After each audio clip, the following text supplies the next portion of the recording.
Inaugurate చేయాలి అంతా అన్నప్పుడు పేరెంటింగ్ అంటే పేరెంట్స్ గురించా బేబీ గురించా? ఎందుకంటే ఈ రోజుల్లో parents are more at fault than the ban. They don't have వాళ్ళ పిల్లల్ని చూడడానికి టైం ఉండదు. వాళ్ళ నెట్లు వాట్సాప్లు వాళ్ళ టైం తప్పిస్తే పిల్లలతో ఎక్కువ స్పెండ్ చేయడం కూడా పెద్ద కష్టమైపోతున్నాయి ఈ రోజుల్లో. న్యూ ఏజ్ పేరెంటింగ్ గురించి ప్రతినిధి రాసిన పుస్తకం చదివాను. అందరూ గ్రేట్ మాస్టర్స్ లైక్ వాలెస్కీ, బ్లేర్, వాళ్ళందరూ రాసిన పుస్తకాల్లో నిగూఢమైన అర్థాలంతా తీసి వాటన్నిటినీ ఒక కంపైలర్ చేసి ఒక దగ్గర తీసుకొచ్చి ఒక బుక్ని తీసుకురావడం అనేది చాలా గొప్ప విషయం. ఈ తల్లికి ఇద్దరు పిల్లలు ఒకేలా ఉండరు. ఒకే జీన్స్ ఉన్నా, ఒకే ఎన్విరాన్మెంట్లో జరిగిన ఏ ఇద్దరు పిల్లలు ఒకలా ఉండరు. So what are the other variables why no two children are alike అనే విషయం ఆలోచించిపోయేసే పుస్తకం ఇది.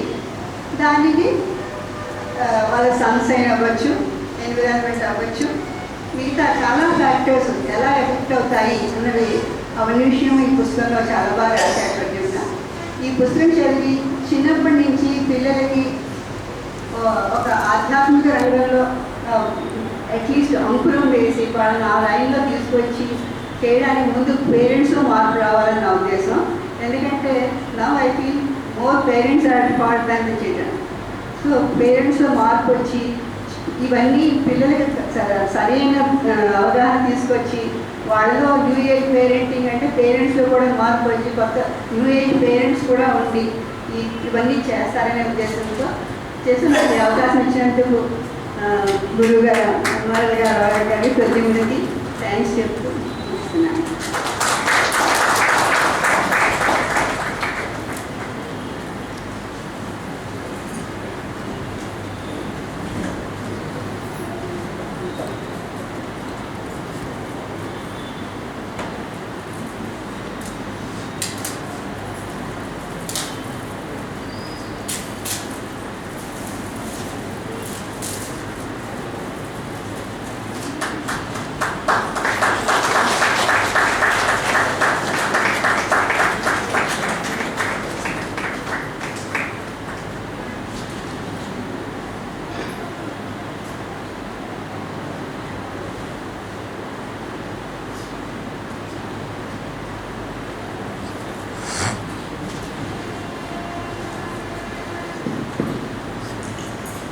సంస్కృత వాంగ్మయంలో తొలి సుప్రభాతం ఇవాటికి కూడా మనం రోజు వింటూనే ఉంటాం.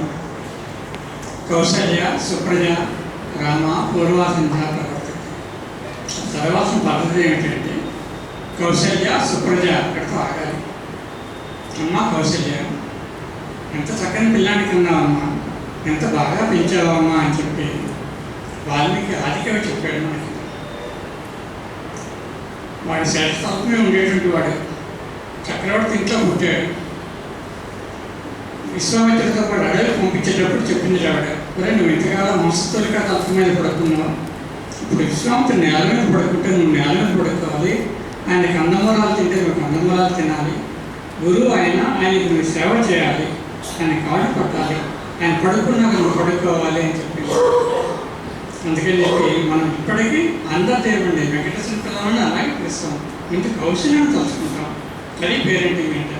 కౌశల్య సుప్రజ చక్కగా పెంచింది ఆ తల్లి. అందుకని చెప్పి ఆవిడని ఇప్పటికీ మనం తలుచుకుంటున్నాం.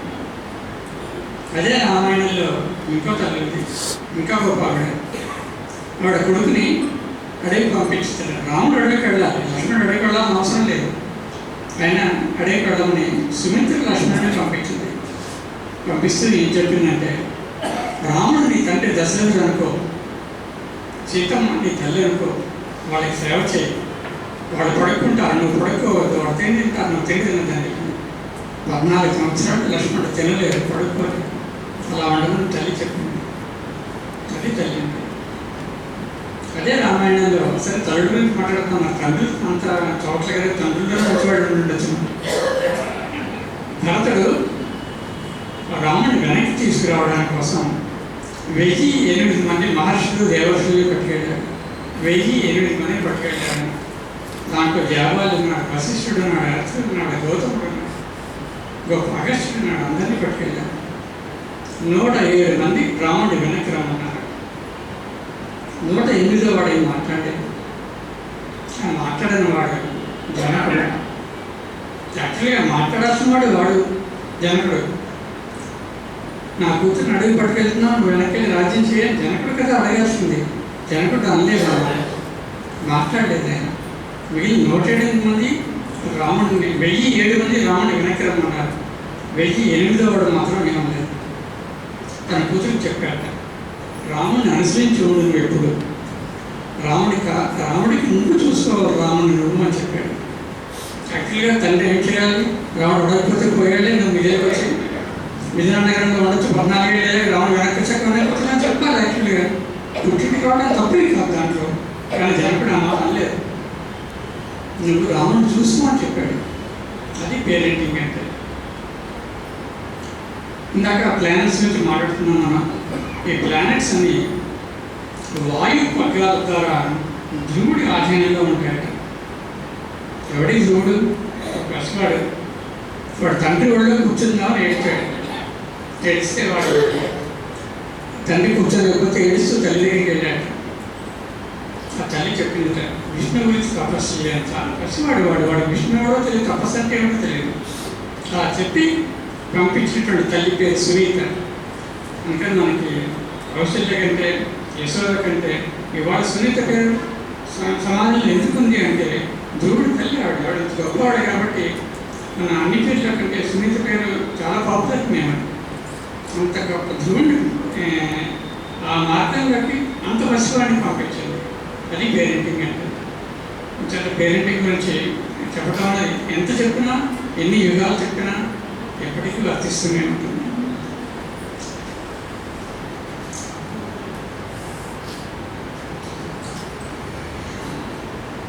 ఓకే, ఇప్పుడు నా దగ్గర పుస్తకాలు రాద్దాం అనుకున్నాను. ఇందాక చెప్పినట్టుగా భార్య గురించి ఇందాక చెప్పాను కదా. నేను చదువుకోవడానికి విజయవాడ వెళ్ళాను. అక్కడ ఇంద్రకీలాద్రిలో అమ్మవారు ఉంటుంది. ఆ కొండ మీద అర్జునుడికి శివుడికి యుద్ధం జరిగింది. పాశుపతాస్త్రం ఇంద్రకీలాద్రి మీద అర్జునుడికి ఇచ్చాడు. సరే ఆ కథ చదువుదాం అనుకున్నాను. ఆ కథ రాసింది కిరాతార్జునీయం అన్న కథ భారవి రాశాడు. భారవి మహాకవి అన్న, తెలుగులో మహాకవులు అన్నమాట ఎక్కువ మందికి వాడుతున్నాను. కాళిదాసు మహాకవి సంస్కృతంలో, తెలుగులో భారవి మహాకవి. భారవి చాలా పసివాడిగా ఉండేది, అద్భుతమైనటువంటి కావ్యాలు రాస్తుండేవాడు, కావ్యాలు రాస్తుండేవాడు. ఊళ్ళో అందరూ మెచ్చుకున్నారు. వాడు తండ్రి అన్నట్ట, వాడి వాళ్ళు అదే అంటే ఇంకా బాగా రాయాలన్నట్ట. దేశంలో అందరూ మెచ్చుకున్నారు. తండ్రి అన్నట్టు ఇంకా బాగా రాయాలి అన్నాడు. అన్ని దేశాల్లో మెచ్చుకున్నారు. చుట్టుపక్కల దేశాలందరూ కూడా మెచ్చుకున్నారు. తండ్రి సాటిస్ఫై అవ్వలేదు, ఇంకా బాగా రాయాలా అన్నాడు. వీళ్ళెప్పుడో భార్య పెళ్ళి అయిపోయింది. పెళ్ళ ముందు భార్య పరుగు పోతుంది. ఏమిటి నాన్న ఎంత బాగా రాసినా ఇంకా బాగా రాయాలి, ఇంకా బాగా రాయాలి, ఇంకా బాగా రాయాలి అంటాడు. నేను ఒక్కడే నన్ను క్రిటిసైజ్ చేస్తున్నాడు. మిగిలిన దేశాలు అందరూ మెచ్చుకున్నారు నన్ను. అందుకని ఇప్పుడు ఏం చేయాలి, వీడు ఒక్కడే చెప్పేద్దాం అనుకున్నాడు. అనుకుని చెప్పి ఒక పెద్ద బండరాయి పట్టుకుని అతని మీద లేచినట్టు. తండ్రి భోజనానికి వస్తే తండ్రి బుర్ర వదలబడదాం. భోజనానికి వచ్చినాడు తండ్రి. తల్లి అడిగింది, అదేమిటండి అందరూ వాడిని మెచ్చుకుంటున్నారు, కోడలు కూడా వచ్చింది, ఇప్పుడు మీరు అలా పిల్లవాడికి రిసీవ్ చేస్తే అలాగే బాగుంటుంది అమ్మా. అప్పుడు భార్య తండ్రి చెప్తాడు, నేను మెచ్చుకోలేదు కాబట్టి వాడంత బాగా రాశాడు. మరి ఇంట్లో వాళ్ళందరూ బాగుంది అనగానే అక్కడే ఆపేసేవాడు. దేవుడు బాగుందంటే వాడికి అక్కడితోనే అయిపోయేది. నేను క్రిటిసైజ్ చేయబట్టి వాడు పట్టుదల కొద్దీ ముందు మన ఇంట్లో, తర్వాత మన ఊళ్ళో, తర్వాత మన దేశంలో, తర్వాత అన్ని దేశాల్లో పేరు తెచ్చుకున్నాడు. తండ్రి గురువు ఎప్పుడు ఇంకా చేయాలి, ఇంకా చేయాలి అనాలి. అంతేగాని బాగా చేశారు అన్న మాట వాడకూడదు అని చెప్తాడు. భార్య పేరుకు వచ్చేసింది. ఎందుకు దిగొచ్చి చెప్పాడు, తండ్రి నేను చంపబోయాను, నాకు శిక్ష విధించాను. పర్లేదు సహజం, నేను పర్లేదు తప్పింది. అలా కాదు, ఆ భావన కూడా మనసులో రాకూడదు కదా, నాకు శిక్ష విధించాను. అప్పుడు భార్య తండ్రి అన్నాడు, సరే అత్తవారికి వెళ్ళి ఒక 3 నెలలు అక్కడ వెళ్ళా అన్నాడు. ఇదే శిక్ష, అత్తవారింటికి వెళ్ళడం శిక్ష ఏమిటి అంటున్నాడు బాగా. సరే వెళ్ళాడు. సరే కొత్త వీడు వచ్చాడు. 3 రోజులు పిండి వంటలు అవన్నీ చేసి పెట్టారు. సో 4వ రోజు నుంచి పిండి వంటలు అయిపోయాయి. ఇంకా వారం గడిచింది. వీడు ఎప్పటికి పోడు. 10 రోజులు గడిచాయి. ఆవుల ముందు తోట అప్ప చెప్పారు. వీడు ఆవుల తోట మొదలుచ్చాడు. బాగా కానీ స్వతహాగా కవిత్వం రాయటం లోపల లక్షణం ఉంది కదా. అంత ఏం చేస్తుండేవాడంటే ఉత్తరాయణ ఒక పక్క తాటకులు ఒక పక్క గంటం పట్టుకుని ఆవులు తోలుకుంటూనే కవిత్వం రాసేవాడు. అలవాట్లేని పని కదా. ఇంటి దగ్గర ఉండేది అప్పుడు అర్థమైంది. పుట్టింటికి అత్తవారింటికి తేడా. వాళ్ళన్న టైంకి కాఫీ ఇచ్చి విడికొచ్చినట్టు కూడా పుస్తకాలు రాస్తుండేవాడు. ఇప్పుడేమో ఆవులు పారిపోతున్నాయి, ఒక ఎత్తు కనపడేది కాదు, ఒక గోడ పారిపోయేది. అటువంటి పరిస్థితుల్లో కిరాతార్జునం రాశాడు. అంత కష్టమైన పనిలో కిరాతార్జునం రాశాడు. వాళ్ళ ఆవిడ నోము నోచుకోవాలి, శ్రావణ మాసం వచ్చింది, డబ్బులు ఇవ్వాలి. పుట్టింటి వాళ్ళు అలా అడుగుతుంది. పాపం మౌడిని కదా అడగాలి. ఇప్పుడు మౌడు ఒక శ్లోకం రాసిచ్చాడు. అదే శ్లోకం ఇందాక నేను చెప్పింది. ఏదైనా కోపం వస్తే తెల్లవారేదాకా ఆవు అని ఆ శ్లోకానికి అర్థం. ఆ శ్లోకం ఈవిడ ఒక గవర్నమెంట్ భార్యకి ఇచ్చింది. ఆవిడ ఈ వృత్తానికి సరిపోను డబ్బులు ఇచ్చింది. భార్య ఇచ్చిన తాటాకు చూపులో తాటాకు ఉంటాయి. ఆ తాటాకులో సూర్యుడి కింద పెట్టింది. ఆవిడ భర్త వ్యాపారానికి వెళ్ళి చాలా సంవత్సరాల తిరిగి వచ్చాడు ఇంటికి. గవర్నమెంట్ వాడు ఇంటికి వచ్చేటప్పటికి భార్య పక్కన కుర్రాడు పడుకున్నాడు. వాడు వెంటనే చంపేద్దాం చూడు నుంచి కత్తి తీశాడు. తీసేటప్పటికి భార్య రాసినటువంటి శ్లోకం కింద పడింది. కోపం వస్తే రాదు, ఒక రాత్రి రాదు, తెల్లవారేదాకా ఆలోచించు, అప్పటికి నీ కోపం తెలుస్తుంది. వాడు తెల్లవారేదాకా ఆగాడు. తెల్లవారేటప్పటికి అర్థమైంది ఏంటంటే వాడు కొడుకేవాడు. వీడు అంతకాలంలో వీడు వ్యాపారం చేసిన చేత కొడుకు పెద్దవాడు అయిపోయాడు. చేత కొడుకు చచ్చిపోయేవాడు, లేకపోతే కేవలం భార్య రాసిన శ్లోకం వల్ల వాడు బతికాడు. అప్పుడు ప్రతి అక్షరానికి లక్షించాడు. అక్షరాక్ష అన్నమాట మొట్టమొదటిసారిగా భార్య కవిత్వానికి ప్రపంచంలో ఇవ్వడం జరిగింది. అంత గొప్పవాడు భార్య. ఈ భార్య కదా నేను ఎందుకు చెప్తున్నాను ఇప్పుడంటే, నాకు చాలా సమాధానం చాలా చోట్ల చాలా చేస్తున్నాను, సన్మానాలు చేశారు, గొప్ప డాక్టర్ ఉన్నారు, కవిత్వం బాగా రాస్తున్నారు, అన్నీ బాగానే ఉన్నాయి. కానీ మిగిలిన నా పుట్టిల్లు, నాకు ఎక్కడ గౌరవం జరిగితే వచ్చేటువంటి ఆనందం దేశంలో వచ్చిన ఇంకెక్కడ వచ్చినా నాకు చాలా. ఇక్కడ మిగిలిన వాళ్ళు మెచ్చుకుంటేనే నా కవిత్వం బాగున్నాడు. అందుకని చెప్పి నేను నా పుస్తకం ప్రత్యేకంగా ఎక్కడ రిలీజ్ చేయడానికి వచ్చింది. సరే ఏం రాయాలి రాసేటప్పుడు భారతే భగవద్గీత ధర్మశాస్త్రేషు మానవం వేదేషు పౌరుషం సూక్తం పురాణేషు వైష్ణవం. భారతంలో భగవద్గీత గొప్పది, ధర్మశాస్త్రంలో మనుస్మృతి గొప్పది, వేదాల్లో పురుష సూక్తం గొప్పది, పురాణాల్లో విష్ణు పురాణాల్లో 28,000 శ్లోకాలు ఉండేవి. దాంట్లో 5,000 శ్లోకాలు మాత్రమే ఇప్పుడు మహావిష్ణు పురాణం కింద ఉన్నాయి. మిగిలిన శ్లోకాలు ఏమయ్యాయి? ఇది రాసింది పరాశరుడు అన్నటువంటి వాడు తన శిష్యుడు మైత్రేయుడికి చెప్పాడు. ఎందుకంటే మిగిలిన సభ్యులకి మైత్రేయుడు అంటే ఇష్టం కాబట్టి విష్ణు పురాణం ఇక్కడ తెచ్చాను నేను. ఇది పరాశరుడు మైత్రేయుడికి చెప్పినటువంటి కథ. ఇప్పుడు పరాశరుడికి ఒక కొడుకున్నాడు వ్యాసుడు. ఆయన ఏం చేశాడు?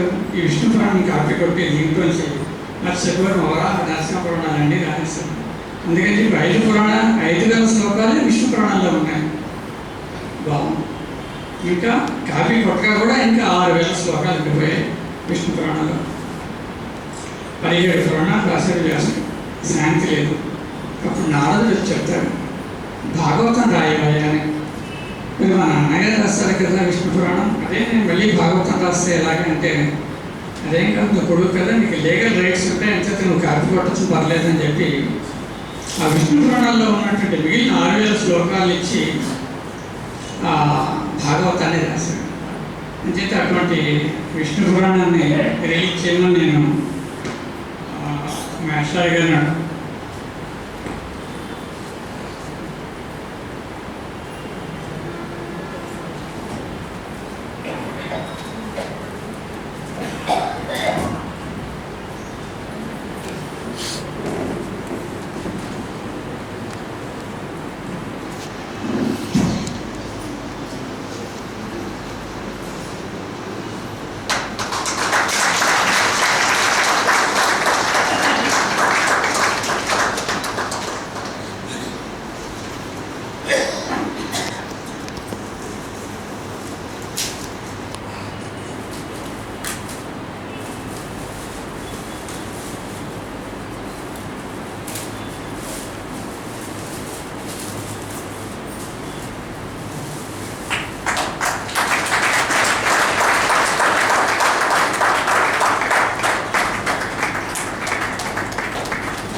ఇప్పుడు మాస్టర్ గారు మాట్లాడతారు.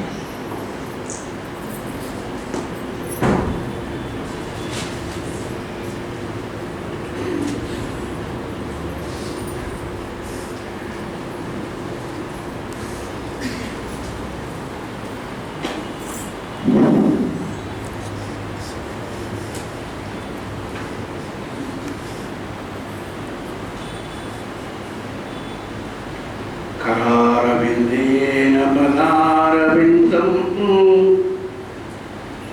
मुखारविन्देन विनिवेशितव्यम् वटस्य पत्रस्य पुटेशयानं बालं मुकुन्दं मनसा स्मरामि. श्रीगुरुभ्यो नमः. సభా సరస్వతి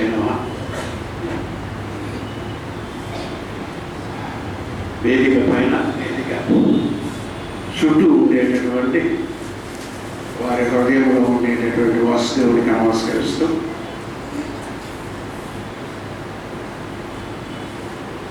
మూడు ముఖ్యమైన విషయములు ఈరోజు. ఒకటి వ్యాస పౌర్ణమ, రెండు గురు పౌర్ణమని దీన్నే పిలుస్తారు. డేట్ల ప్రకారం కానీ క్యాలిక్యులేట్ చేస్తే, అంటే గ్రెగేరియన్ క్యాలెండర్ ప్రకారం ఒకవేళ క్యాలిక్యులేట్ చేస్తే ఇవాళ శ్రీకృష్ణుడి యొక్క బర్త్డే 19th జూలై 2000. ఆ టైంలో పుట్టినట్టుగా మనం ఇందాక మనం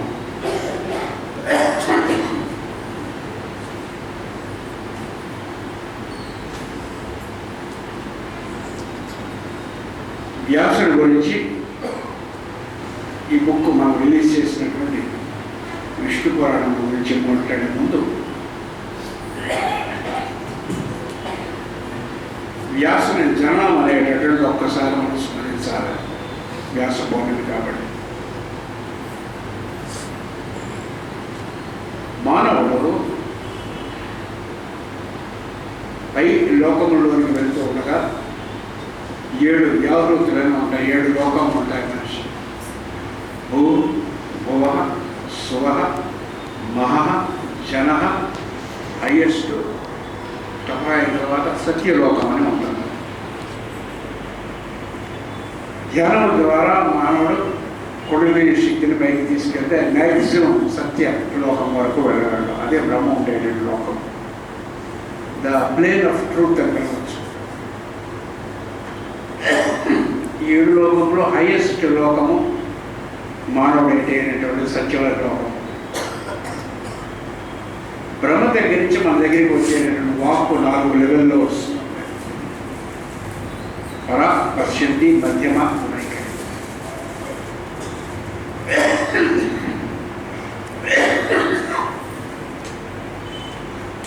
ఈ పరావాక్ అనేటటువంటి ప్రతి వాక్కి ఒక రూపము కల్పించబడి ఉంటుంది. పరావాక్ యొక్క రూపముగా భూమికి దిగి వచ్చినటువంటి వాడు పరాశరుడు.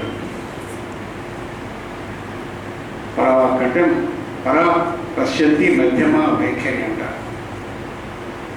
పురాణంలో వెళ్ళి 3 దేవతల కింద చెప్పి గాయత్రి, సావిత్రి, సరస్వతి పర దేవత కింద చెప్తారు. ఆవిడ పేరు ఉండదు. ఈ పరావాక్ అనేటటువంటి ఒక దేహం పట్టుకున్నటువంటి వాడే పరాశరుడు. ఆయనే శ్రీకృష్ణుడు భూలోకంలోనికి తీసుకురావడానికి కారణమైనటువంటి వాడు. శ్రీకృష్ణుడు భూలోకంలోని దిగడానికి ముందు అనేకమైన క్రతువులు భూమి మీద జరిగాయి. శ్రీకృష్ణుడి దేహంలో ఉండేటటువంటి అణువులు భూమి మీద లేవంత తిరుగులేటటువంటి.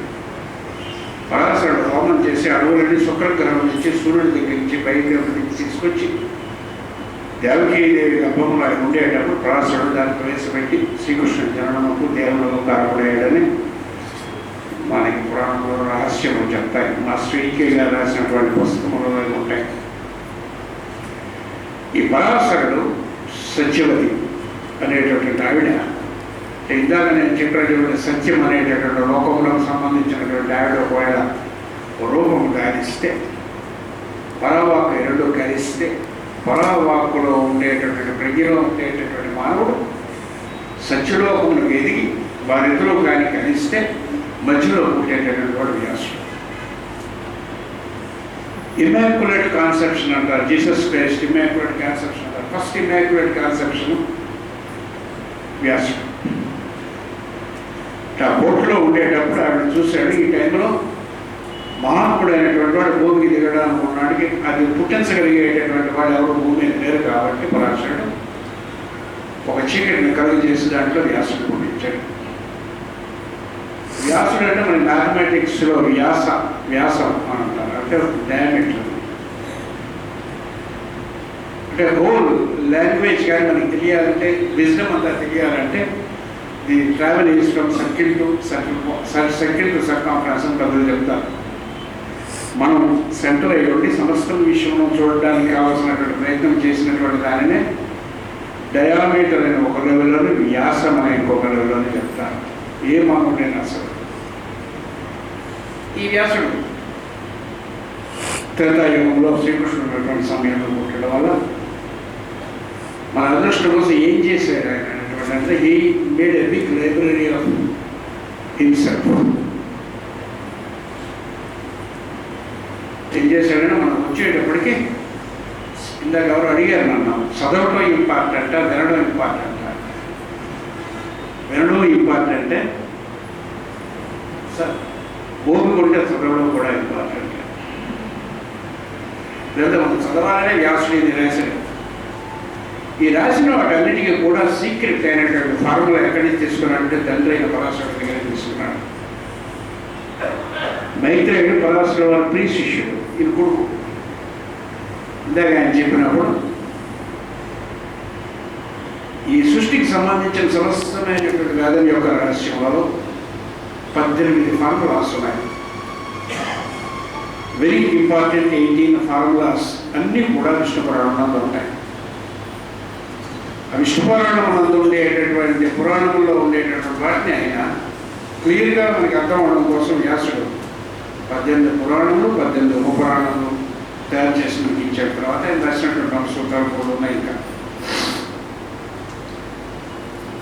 వ్యాసుడు రాసినటువంటి దానికి సోర్స్, అన్ని పుస్తకాలకి సోర్స్ విష్ణు పురాణం.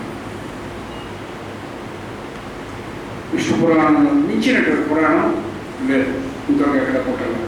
పురాణం అనేటటువంటి దానికి అర్థం ఏమిటంటే ఇంగ్లీష్లో స్క్రిప్చర్స్ అంటారు.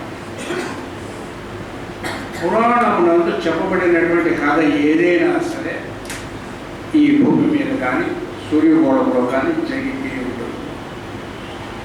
పురాణాలన్నీ కూడా వ్యాసుడు రాసిన కానీ పరాశరుడు రాసిన కానీ ఎవరు రాసిన కానీ పురాణం ఈజ్ ఎ హిస్టరీ. జాతకం ఇట్స్ నాట్ ఫిక్షన్. పురాణంలో ఏ కథ ఫిక్షన్ కాదు, ఏ పురాణంలో నేర్స్తారు. బైబిల్లో అవ్వచ్చు, పురాణంలో మంచి కథలు ఉండవచ్చు, ఇవన్నీ కూడా హిస్టరీ. అందులో పురాణంలో ఉండే ప్రతి కథ కూడా హిస్టరీ కాబట్టి ఈ పురాణంలో ఈ కథలు సెలెక్ట్ చేయడానికి ఒక కారణం ఉన్నది.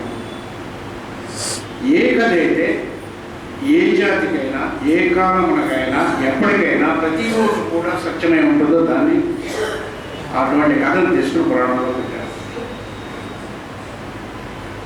కథను సెలెక్ట్ చేయడానికి అంటే ఇటువంటి హిస్టరీలో ఒక ఇన్సిడెంట్ జరగగా ఆ ఇన్సిడెంట్ మనమందరి ఇంట్లో లైఫ్లో ఇన్సిడెంట్ కావచ్చు, ఇది not so important.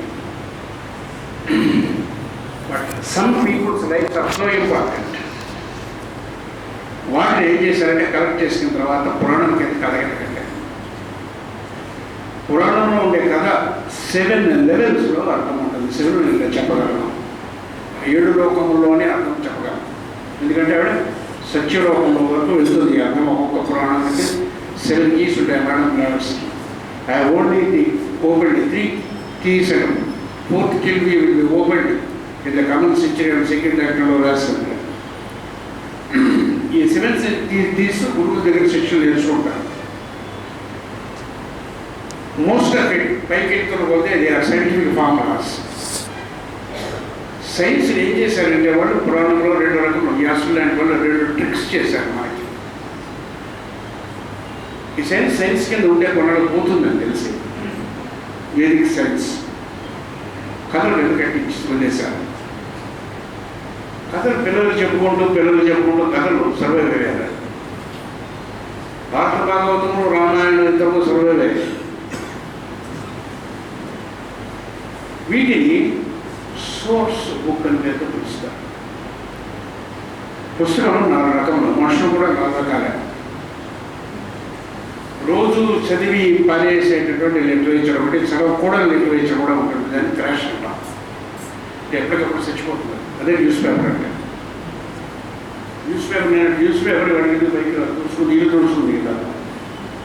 There is not much that has to be kept. దానిపైన కొంచెం మంచి పుస్తకాలు ఉంటాయి. వాటినే యూనివర్సిటీలో మీరు చదువుకునే పుస్తకాలు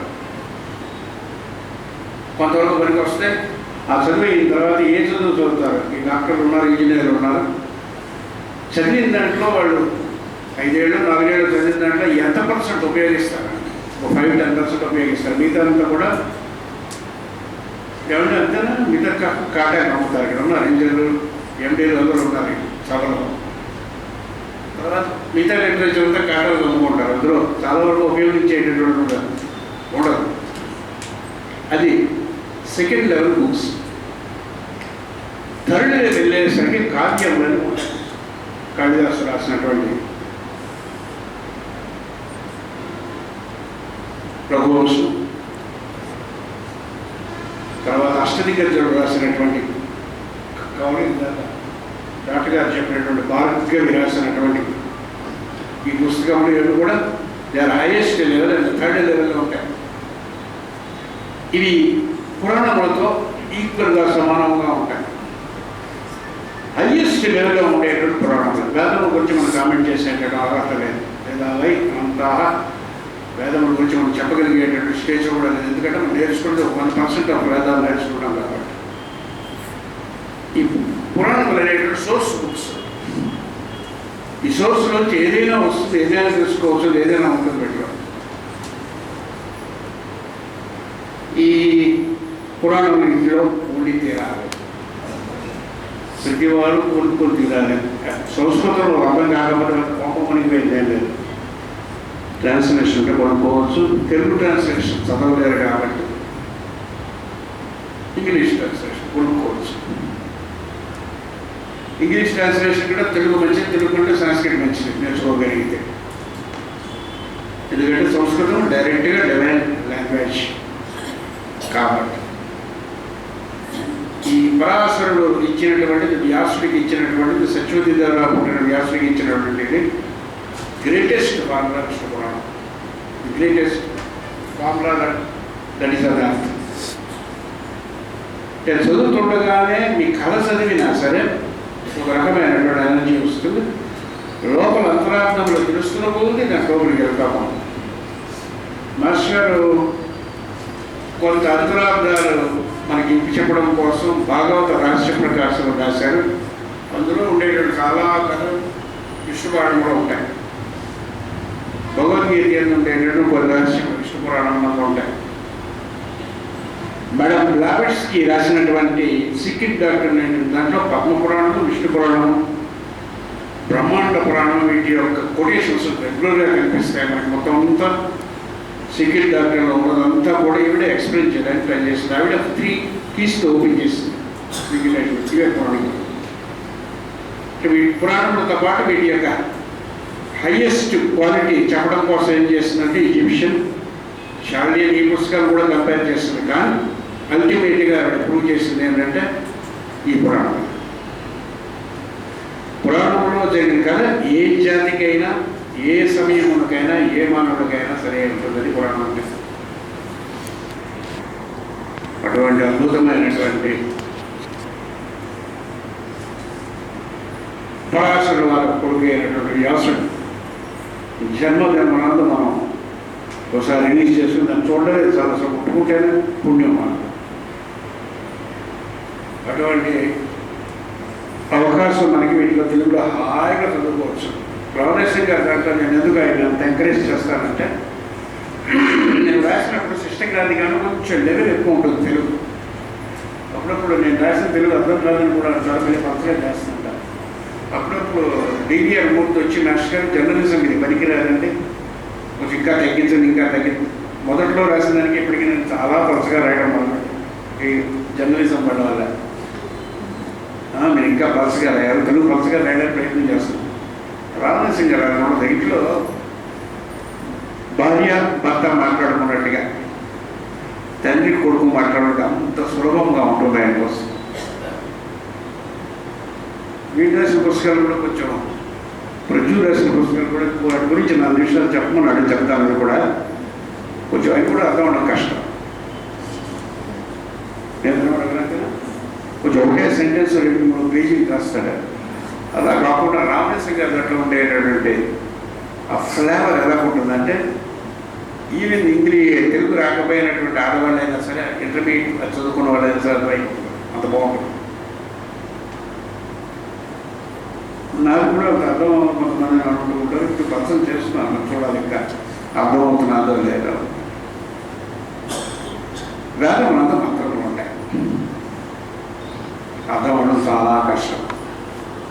ఏ గురువు వేదం కూర్చోబెట్టి నేర్పి దాంట్లో వేద మంత్రాలు నేర్పడానికి జీవితకాలం అంతా చేసినా సరే ఇంకా మిగిలిపోయి వీటన్నిటిని కన్సల్ట్ చేసి అన్నింటిలో ఉండేటువంటి వేదంలో ఉన్న రహస్యములన్నింటినీ కూడా గుప్తముగా మనకి ఇచ్చినటువంటి అదృష్టం, మన భారతదేశంలో అదృష్టం ఏంటంటే వ్యాసులు రాసిన పురాణాలు.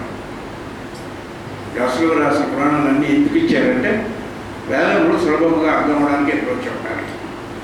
మధ్యలో రెండింటికి మధ్య బ్రిడ్జి కింద ఆరణ్యకములు, ఉపనిషత్తులు ఇటువంటివన్నీ చాలా ఉన్నా సరే పురాణాలు చాలా అదృష్టం చేసుకున్నటువంటి అదృష్టం.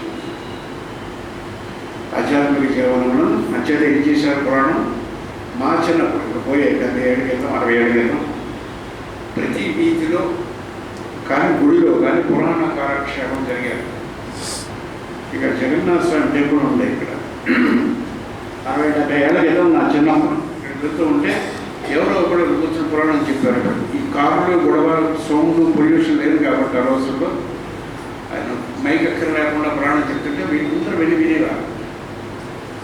రాత్రిట పురాణం 1 గంట 1/2 గంట చదువుకుని నిద్రపోవడం, ఏదో మీకు నచ్చిన పురాణం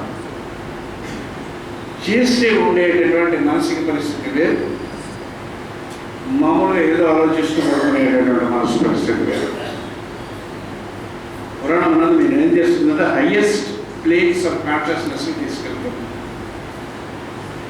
ఈ పురాణం అనేటటువంటి దాంట్లో ఉండే కథలు ఏం చేశాడంటే వ్యాసుడు ఆయన ఉన్న టైంలోనే ప్రయాగ దగ్గర ఒక ఆశ్రమంలో జైని, పైలుడు వీళ్ళందరూ శిష్యులు పెట్టుకొని వీటిని రిచువలైజ్ చేశాడు.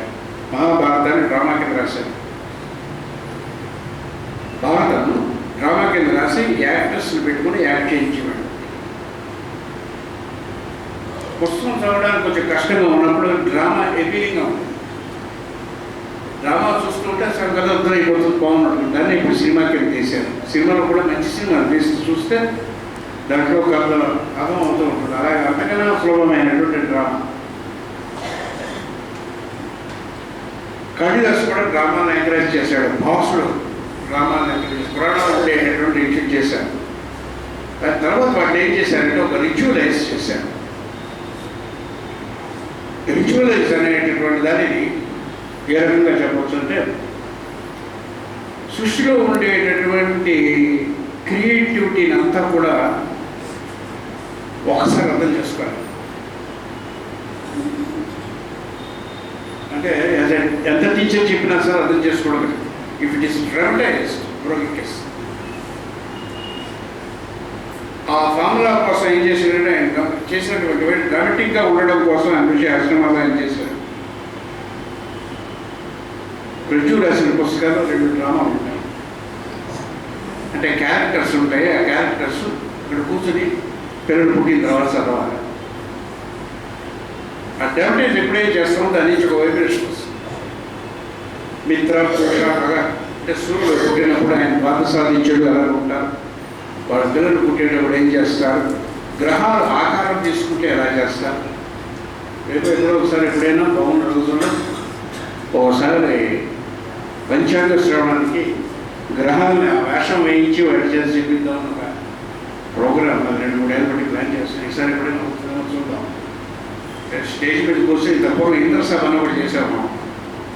అలాంటిదే ఉగాది నాడు ఇంద్రుడి కింద కూర్చొని గ్రహాలన్నింటినీ పెట్టి వాళ్ళ ఆకారంలో వెళ్ళి మేకప్ చేసి వాళ్ళ క్యారెక్టర్స్ చెప్పి ఈ సంవత్సరం ఏమిటవుతుందో వాళ్ళు చెప్పచ్చు. అలాంటి ఒక డ్రామా నా దాంట్లో పెట్టి చేస్తున్నాం. వచ్చే సంవత్సరం వీలవుతుందేమో చూద్దాం.